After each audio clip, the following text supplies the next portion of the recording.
함께 기도하시겠습니다.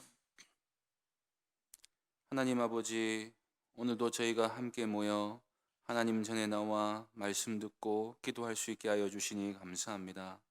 이 시간 하나님의 은혜를 풍성히 누리는 시간이 되게 하여 주시고 저희 믿음이 강건해지는 시간 되게 하여 주옵소서. 주 예수 그리스도의 이름으로 기도하옵나이다. 아멘. 찬송가 336장 찬양하겠습니다. 찬송가 336장입니다.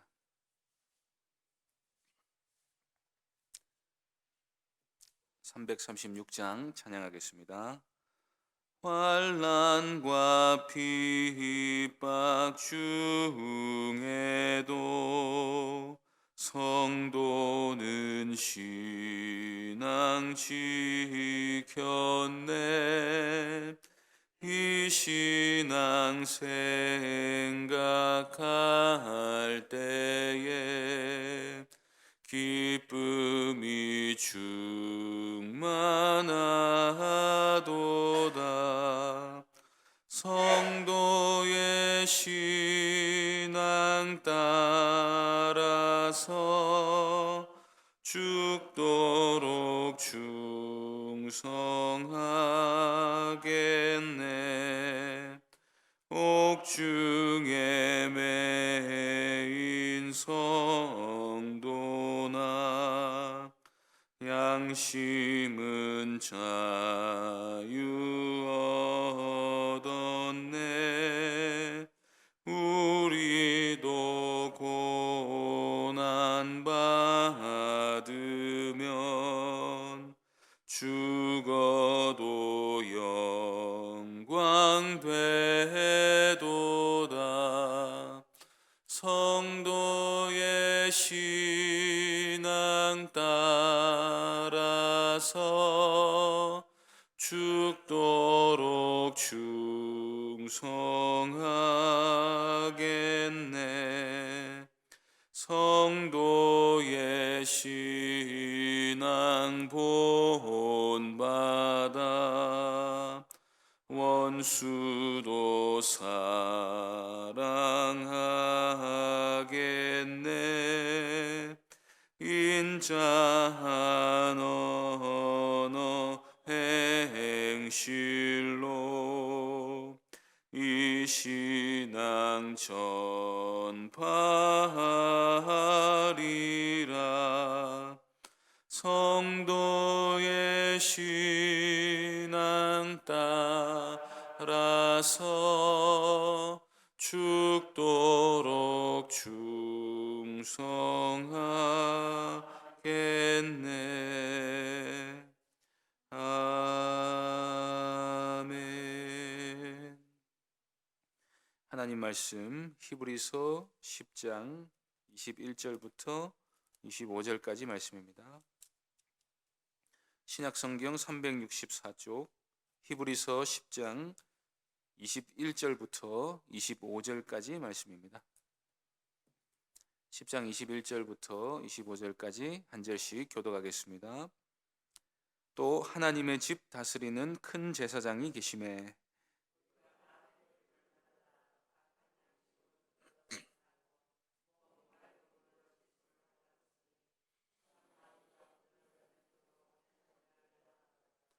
또 약속하신 이는 믿으시니 우리가 믿는 도리의 소망을 움직이지 말며 굳게 잡고. 함께 읽겠습니다. 모이기를 패하는 어떤 사람들의 습관과 같이 하지 말고 오직 권하여 그날이 가까움을 볼수록 더욱 그리하자. 아멘. 이 시간 모이기를 패하지 말자라는 제목으로 하나님 말씀 전하겠습니다. 내일이면 저희가 방역 지침을 지키느라 조금 불편하긴 해도 주일 예배를 현장 예배로 완전히 전환하게 됩니다. 주일 오전 대예배뿐 아니라 영아부를 제외한 전 부서가 새로운 소망을 가지고 다시 예배를 재개하게 됩니다. 저희 중고등부 같은 경우는 2월 19일에 수련회를 출발하기 위해 모였다가 당일에 해산한 뒤로 110일 만의 모임이고 그동안에 15번의 주일이 지나갔습니다. 거의 한 분기를 모이지 못한 것입니다. 처음에 코로나19로 주일 모임을 중단하고 온라인 예배로 전환시킬 때 가장 처음에 들었던 우려는 이 사태가 장기화되면 성도들이나 학생들이 모이지 않는 상태를 편안히 여기게 되지 않을까 하는 것이었습니다. 실제로 주일학교에서 온라인 예배를 진행했지만 대체로 참석률은 3분의 1 수준에 불과했습니다. 부서마다 흩어져 있던 학생들을 돌보기 위해 애썼으나 나아지는 점이 많지 않았습니다. 지난달 중순쯤 되었을 때 저는 우리 자녀들이 그나마 가지고 있던 신앙마저도 점점 붕괴되고 있다는 느낌을 받았습니다. 그리고 이제는 정말로 모여야겠다라는 생각을 했습니다. 교회는 왜 모여야 합니까? 교회는 왜 이리도 모임이 많습니까? 왜냐하면 교회 모임은 교회를 교회답게, 성도를 성도답게 세워나가기 위해 반드시 필요한 것이기 때문입니다. 성경은 우리가 개인적으로 하나님과의 관계를 잘 맺기만 하면 된다고 가르치지 않습니다. 뿐만 아니라 각 개인은 신앙 공동체 안에 없으면 개인적인 신앙도 잘 유지할 수 없게 됩니다. 주변에 보면 혼자서도 신앙생활 잘하는 것처럼 보이는 사람이 있는 것처럼 보이지만 잘 보면 성경적 기준에 의해서 신앙생활을 잘하는 경우는 없습니다. 왜냐하면 참 신앙은 참 행위로 드러나게 되어 있는 법인데 공동체 안에서 적극적으로 관계 맺지 않는 사람은 자신의 신앙을 표현할 방법이 없기 때문입니다. 그래서 혼자서도 잘한다는 신앙은 그저 종교생활을 잘하는 정도에 그칠 가능성이 많습니다. 교회가 모여야 하는 이유에는 여러 가지가 있습니다만은 그중 가장 중요한 이유는 예배입니다. 우리는 한 하나님의 백성으로서 하나님이 정해주신 날에 모여 예배드림으로써 하나님께 영광 돌리게 되어 있습니다. 구약을 보면 율법을 어긴 사람들은 그 백성에게서 끊어지게 된다는 말씀이 있는데 하나님의 백성의 공동체와 단절되는 것이 곧 죽음인 것입니다. 우리가 각 가정에서 온라인으로 예배 드릴 수 있다고 해서 목회자와 스마트폰과 인터넷만 있으면 이제 굳이 교회 나갈 필요 없다고 생각하는 것은 매우 위험한 생각입니다. 또 개인적으로 성경 읽고 기도하여 하나님께 나아가는 것을 물론 예배라고 할 수 있지만 그것은 교회가 주일에 한 자리에 모여 예배드리는 예배와는 질적으로 완전히 다른 것입니다. 주일은 하나님이 복 주시고 거룩하게 하신 날입니다. 이 날에 우리가 모여 하나님께 예배로 영광 돌리는 일은 너무나도 당연한 일입니다. 그러면서 우리는 모임을 통해 풍성한 은혜와 천국에서의 예배를 경험합니다. 그래서 하나님의 은혜를 정말로 사모하는 사람은 공동체 안에서 드리는 예배를 사모할 수밖에 없습니다. 그리고 또 중요한 몇 가지 이유가 있는데 오늘 본문에서 히브리서 기자는 믿음과 소망과 사랑 때문에 우리가 반드시 자주 모여야 한다고 말씀하고 있습니다. 먼저 21절부터 보시겠습니다. 또 하나님의 집 다스리는 큰 제사장이 계시매. 신약 성경은 교회를 가리켜 하나님의 집이라고 부릅니다.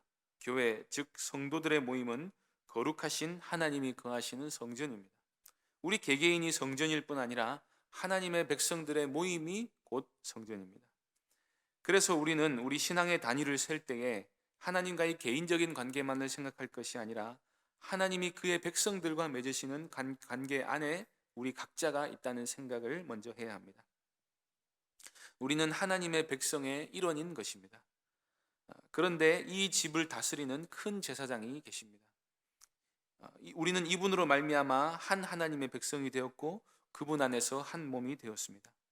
이 큰 제사장은 우리의 머리시고 우리는 이분으로 말미암아 하나님께 가까이 나아갑니다.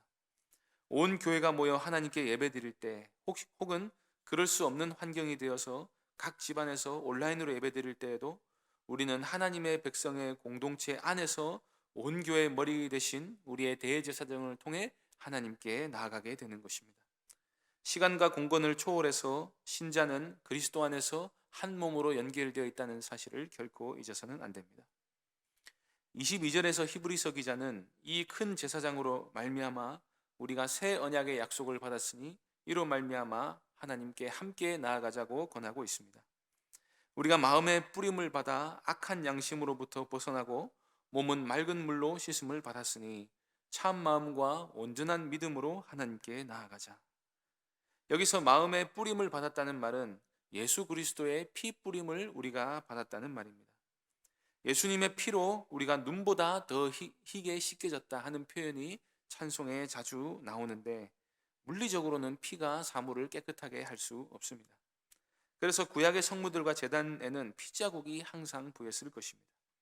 피가 우리를 깨끗하게 하는 것은 피 자체가 정결케 하는데 직접적으로 작용한다는 말이 아니라 어디까지나 대속을 염두에 두고 있는 것입니다.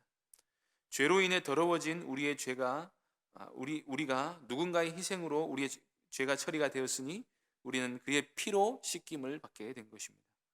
그래서 예수 그리스도의 피 뿌림을 받은 자는 악한 양심으로부터 벗어나게 됩니다. 그리고 몸은 맑은 물로 씻음을 받았다고 하는데 이것은 세례를 가리킬 수도 있지만 전체 문맥을 고려했을 때 22절 자체는 분명히 에스겔서 36장 25절 이하를 가리키는 것입니다. 에스겔서 36장 25절에서 27절 말씀을 제가 읽겠습니다. 맑은 물을 너희에게 뿌려서 너희로 정결하게 하되 곧 너희 모든 더러운 것에서와 모든 우상 숭배에서 너희를 정결하게 할 것이며 또 새 영을 너희 속에 두고 새 마음을 너희에게 주되 너희 육신에서 굳은 마음을 제거하고 부드러운 마음을 줄 것이며 또 내 영을 너희 속에 두어 너희로 내 율례를 행하게 하리니 너희가 내 규례를 지켜 행할지라. 이것은 에스겔서에 기록된 새 언약에 관한 예언입니다. 여기서 25절에 맑은 물을 뿌려서 너희를 정결하게 한다는 말씀을 하시는데 물이 무엇이 되었든지 간에 중요한 것은 우리 양심이 실제로 씻김을 받는다는 것입니다. 새 언약은 우리 양심이 실제로 정결케 될 것을 약속합니다. 그것은 성령께서 예수 그리스도의 죽으심과 부활을 근거로 우리 안에서 이루어 주시는 것입니다. 그 결과 우리는 악한 양심으로부터 벗어나 하나님의 법을 사모하고 또 따르는 거룩하고 순결한 존재가 됩니다. 그런데 사실 이 말씀은 이때까지 히브리서에서 여러 번 반복을 했습니다. 이 부분에서 히브리서 기자는 우리가 이렇게 변화된 존재가 되었으니 어떻게 하자며 권면의 말씀을 합니다. 그 첫째는 참 마음과 온전한 믿음으로 하나님께 나아가자고 하는 것입니다. 요한복음 15장 3절에서 예수님은 제자들에게 너희는 내가 일러준 말로 이미 깨끗하게 되었다고 말씀하십니다. 복음은 말씀입니다. 예수님은 이 복음을 이루시기 위해 모든 고난을 당하시고 죽으시고 부활하셔야 했으나 우리에게 주어진 요구는 그 일에 대한 믿음 하나뿐입니다. 참 마음과 온전한 믿음은 이 복음을 믿을 때에 성령께서 우리에게 주시는 것입니다. 그러나 우리가 하나님 말씀 안에 충분히 거하지 못하고 복음에 대한 이해와 확신이 부족할수록 마음이 비뚤어지고 확신이 흔들릴 수 있습니다. 그래서 모여야 하는 것입니다. 모여서 말씀을 듣고 우리가 믿는 바 도리를 확실하게 해야 합니다. 예배를 통해 하나님의 영광과 사죄의 은총을 풍성히 경험해야 합니다. 신앙 공동체를 통해 나와 같은 믿음이 있는 자들과 교제하며 이 신앙을 확인해야 합니다. 1세기의 유대인 그리스도인들은 핍박과 환난으로 인해 날이 갈수록 모이기가 어려웠습니다. 모이기가 어려워지자 모이기를 패하게 되고 스스로 모임을 가볍게 여기기 시작했습니다. 그 상태에서 믿음은 자꾸 떨어지고 공동체에 대한 갈망이 해소되지 않자 다시 예전에 속했던 유대교 공동체로 돌아가 버린 것입니다. 그러므로 우리 믿음을 위해서 우리는 모여야 합니다.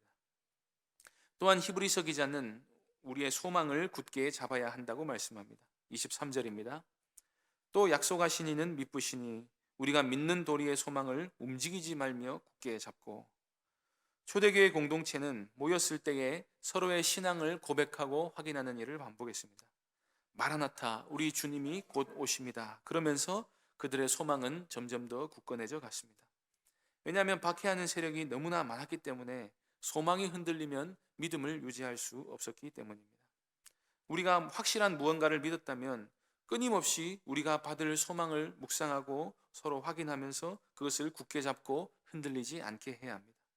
이 소망을 위해 히브리서 기자는 하나님의 미쁘심, 하나님의 신실하심을 굳게 신뢰해야 한다고 또 말씀하고 있습니다. 또한 히브리서 기자는 24절에서 서로 돌아보아 사랑과 선행을 격려하라고 말씀합니다.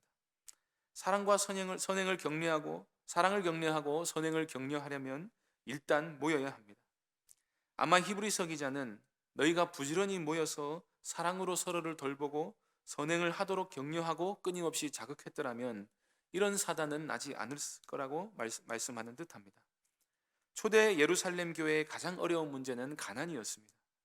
만일 서로의 사랑과 선행을 격려했더라면, 즉 서로의 형편을 돌아보고 좀 더 가진 사람이 좀 더 어려운 사람을 돌봐 주었더라면 너희가 더 잘 견딜 수 있지 않았겠냐고 말씀하고 있는 듯합니다. 히브리서 기자의 수신자들의 가장 당면한 문제는 박해와 환란이었습니다. 박해와 환란을 극복하기 위해서는 믿음이 가장 필요했기에 신학적인 문제를 이때까지 주로 다루었지만, 그 전에 서로의 어려움을 채워줬더라면 이겨낼 힘이 분명히 생겼을 것입니다. 믿음과 소망과 사랑은 그리스도인에게 있어 필수적으로 있어야 할 덕목입니다. 그런데 히브리서 기자는 이 세 가지가 있기 위해서는 모이기를 힘써야 한다고 권면합니다. 교회는 항상 박해를 받기 때문에 어떻게든 모여야 합니다. 코로나19 이후로 사람들이 교회가 모이는 것을 얼마나 눈꼴 사납게 보고 말로 비난하는지 아시지 않습니까? 그럴 때 교회가 비난을 감수하지 않으려고, 혹은 집에서도 얼마든지 예배드릴 수 있다는 이유로, 혹은 육신의 정욕과 게으름을 이기지 못해 습관적으로 모이기를 패하는 어떤 사람들을 따르면 믿음과 소망과 사랑을 다 포기하고 결국에는 신앙을 다 포기하겠다는 것과 마찬가지가 되는 것입니다.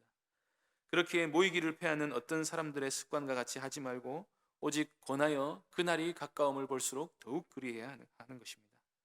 내일 온 성도가 함께 드리는 예배를 통해 이러한 사실들을 우리가 분명히 확인할 수 있게 되기를 바랍니다. 우리가 함께 모여서 예배드리고 격려함을 통해서 우리가 하나님의 은혜를 풍성히 누리며 우리의 큰 제사장으로 말미암아 하나님께 더욱 가까이 나아가게 되는 귀한 시간이 될 수 있기를 간절히 소망합니다. 기도하겠습니다. 하나님 아버지, 오늘 우리가 함께 모여 하나님 말씀 듣고 예배하고 하나님께 기도할 수 있는 은혜를 베풀어 주시니 감사합니다.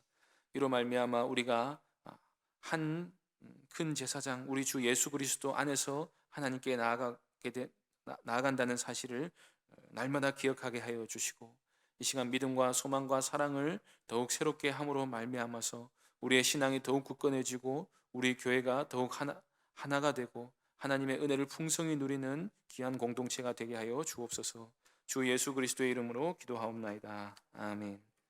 하늘에 계신 우리 아버지여, 이름이 거룩히 여김을 받으시오며 나라의 임하옵시며 뜻이 하늘에서 이룬 것 같이 땅에서도 이루어지이다. 오늘날 우리에게 일용할 양식을 주옵시고 우리가 우리에게 죄 지은 자를 사하여 준 것 같이 우리 죄를 사하여 주옵시고 우리를 시험에 들게 하지 마옵시고 다만 악에서 구하옵소서. 대개 나라와 권세와 영광이 아버지께 영원히 있사옵나이다. 아멘. 이 시간 말씀을 기억하며 기도해 주실 때에 우리 모든 모임이 완전히 회복되어 은혜의 강물에 우리 공동체가 들어갈 수 있도록 위해서 기도해 주시기 바랍니다. 내일 드려지는 예배를 위해서 기도해 주시고 하나님의 영광을 위해서 또 성도들이 안전히 예배 잘 드릴 수 있도록 위해서 기도해 주시고, 은혜와 기쁨이 충만한 예배가 될 수 있도록 위해서 기도해 주시고, 주일학교 모든 부서의 예배를 위해서도 기도해 주시기 바랍니다. 또 계속해서 병중에 있는 성도들을 위해서 나라와 이웃을 위해서 기도해 주시고 개인적으로 기도하다가 돌아가시기 바랍니다.